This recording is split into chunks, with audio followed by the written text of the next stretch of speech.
So ಇಲ್ಲಿ ಏನು ಒಂಥರ ಕೆಂಪು ಮುಳ್ಳು ಇರುವ ಹಣ್ಣು ಕಾಣಿಸ್ತಾ ಇದೆ. ಏನಂತಾರೆ ಇದಕ್ಕೆ? ಅಂಬಾರ್ಲ್ ಹಣ್ಣು ಅಂತ ಹೇಳ್ತೀವಿ ನಾವು.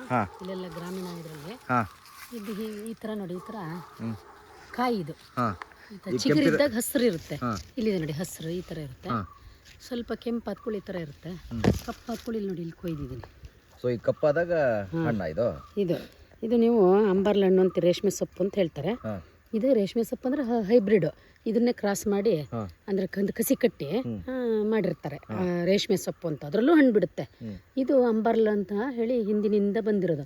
ಎಷ್ಟು ಔಷಧಿ ಗುಣ ಇದೆ ಅಂದ್ರೆ ಇದು. ಹೇಗೆ ಅಂದ್ರೆ ಸಿಹಿ ಇರ್ತದ? ಹೌದು, ಹುಳಿ ಸಿಹಿ ಇರುತ್ತೆ. ಹಿಂಗೆ ತಿಂದರೆ ಆ ಥರ ನಾಲ್ಗೆಲ್ಲ ನೇರಳೆ ಹಣ್ಣಿನ ಬಣ್ಣ ಆಗುತ್ತೆ. ಅಂದರೆ ಎಷ್ಟು ಬೇಕಾದ್ರೆ ತಿನ್ಬೋದಾ ಅಥವಾ? ಎಷ್ಟು ತಿಂದರೂ ಏನೂ ಆಗಲ್ಲ. ಇದು ಪಿತ್ತನ ತೆಗಿಯುತ್ತೆ ಹಣ್ಣು ತಿಂದರೆ. ಇದನ್ನು ಜ್ಯೂಸಿ ಮಾಡ್ತೀವಿ ನಾವು. ತುಂಬ ಹಣ್ಣಾಗುತ್ತೆ ಈಗ ಸೀಸನ್ ಅಲ್ಲ. ಸೊ ಇದಕ್ಕೆ ಬೇರೆ ಬೇರೆ ಏನು ಹೆಸರಿದೆ? ಹಿಪ್ಪನೇರಳೆ, ಅಂಬಾರ್ಲ್ ಹಣ್ಣು, ಆಮೇಲೆ ರೇಷ್ಮೆ ಸೊಪ್ಪು ಅಂತ ಹೇಳ್ತಾರೆ. ರೇಷ್ಮೆ ಸೊಪ್ಪು ಅಂತ ಯಾಕೆ ಹೇಳೋದು? ಅಂತಾನೆ ಅಂಬಾರ್ಲ್ ಹಣ್ಣು ಅಂತಾನೆ ಹೇಳೋದು ಇದಕ್ಕೆ.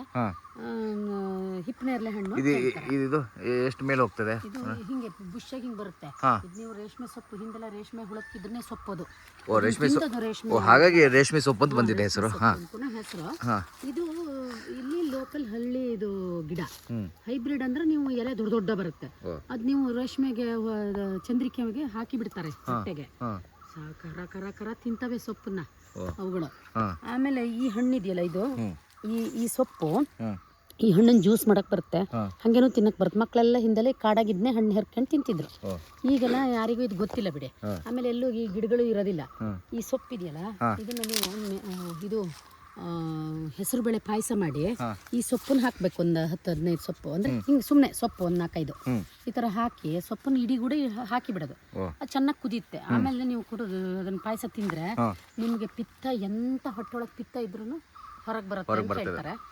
ನಮ್ಮ ಅಜ್ಜಿ ಎಲ್ಲ ನಮಗೆ ಮಾಡ್ಕೊಡ್ತಿದ್ರು. ಸೊ ಇದರ ಸೊಪ್ಪು ಹಣ್ಣು ಎಲ್ಲ ಉಪಯೋಗ ಆಗ್ತದೆ. ಎಲ್ಲ ಉಪಯೋಗ ಬರುತ್ತೆ. ನೀವು ಬೇಲಿಗೆ ನೋಡಿ, ಹಿಂಗೆ ಇದು ಆ್ಯಕ್ಚುಲಿ ಬೇಲಿ ಇತ್ತು. ಹಿಂಗೆ ಬೇಲಿಗೆ ಸಾಲಿಗೆ ಹಾಕ್ಕೊಂಡ್ರೆ ಈ ಥರ ಕಡ್ಡಿ ಕಟ್ಟಿ ಹಾಕ್ಬಿಟ್ರೆ ಸಾಕು, ನೀವು ಬರುತ್ತೆ ಗಿಡ. ಸೊ ಈಗ ಸೊಪ್ಪಿಂದ ನಾವು ಈ ರೇಷ್ಮೆಗೂ ಒಳ್ಳೇದು, ರೇಷ್ಮೆ ಹುಳಕ್ಕೆ. ಮತ್ತೆ ನೀವು ಹೇಳ್ದಂಗೆ ಯಾವುದೇ ಸೊಪ್ಪುಗಳನ್ನು ತಗೊಳ್ಳಿ ನೋಡಿ, ಅದು ಒಂದು ಹುಳ ತಿನ್ನುತ್ತೆ, ಇಲ್ಲ ದನ ತಿಂತವೆ, ಇಲ್ಲ ಹಕ್ಕಿಗಳು ಅದ್ರ ಹಣ್ಣು ತಿಂತವೆ. ಅದು ಮನುಷ್ಯರಿಗೂ ಒಳ್ಳೇದು. ಯಾಕೆಂದ್ರೆ ಅದು ಪ್ರಕೃತಿ ದತ್ತವಾಗಿ ಬಂದಿರುತ್ತಲ್ಲ, ಪ್ರಕೃತಿ ದತ್ತವಾಗಿ ಅದನ್ನ ಸೇವನೆ ಮಾಡಬೇಕು ಅಂತ. ಇವೆಲ್ಲ ನೋಡಿ, ಕಾಯಿ ಮೊದಲು ಹಸಿರು ಇರ್ತದೆ, ಹಸಿರು ಆದ್ಮೇಲೆ ಕೆಂಪಾಗ್ತದೆ ನೋಡಿ, ಇಲ್ಲಿದೆ ಕೆಂಪಾದ್ಮೇಲೆ ಈ ತರ ಕಪ್ಪಾಗ್ತದೆ. ಇಲ್ಲ ನೋಡಿ, ಇದು ಹಸಿರು, ಇದು ಚಿಗುರು, ಇದು ಆಯ್ತಾ, ಕೆಂಪಾಗತ್ತೆ ಈ ತರ. ಇದು ಕಾಯಿ ಅಂದ್ರೆ ದೋರ್ಗಾಯಿ, ಇದು ಹಣ್ಣು. 3 ಬಣ್ಣ.